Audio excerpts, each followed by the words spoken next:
ইটকাট পাথরের যান্ত্রিক নগরী ছেড়ে মাইটিভির অবস্থান একেবারেই গ্রামীণ পরিবেশে, সবুজের সমারোহে। জানতে চাই এই এলাকার গ্রামীণ পরিবেশে থাকা মানুষগুলোর ঈদের অনুভূতি সম্পর্কে। চলুন জেনে আসা যাক। এখন আসলে নিজের জন্য কেনাকাটার মতো এরকম নাই, ফ্যামিলির জন্য কিনতে হবে আগে, তারপরে নিজের জন্য কিনবো আর কি। না কোনো আক্ষেপ নাই, ফ্যামিলি খুশি থাকলে আমি খুশি। গ্রামে মোটামুটি মাইটিভি ভালো চলে, মানুষ ভালো থাকে। মাইটিভির সকল দর্শকদের জানাই ঈদ মুবারক, ঈদের শুভেচ্ছা জানাই, ঈদ মুবারক। মাইটিভির দর্শকদের ঈদের শুভেচ্ছা এবং ঈদ মুবারক। মাইটিভির সকল দর্শককে জানাই ঈদের শুভেচ্ছা ও অভিনন্দন।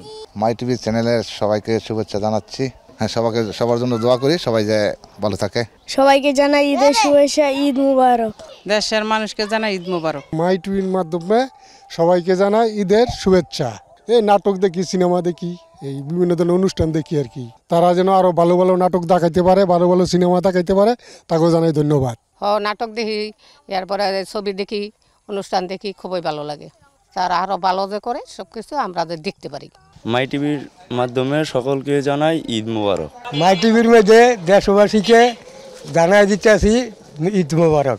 মাইটিভির মাধ্যমে সকলকে ঈদের শুভেচ্ছা জানাই, ঈদ মুবারক। খবর দিই, সিনেমা দিই, মাইটিভির মাধ্যমে জানাই সবাইকে ঈদ মুবারক। মাইটিভি অনুষ্ঠানে যারা স্টাফ আছে, ওয়ার্কার আছে, ওদের জন্য দোয়া করি যে সবাই সুস্থ থাকুক, ভালো থাকুক।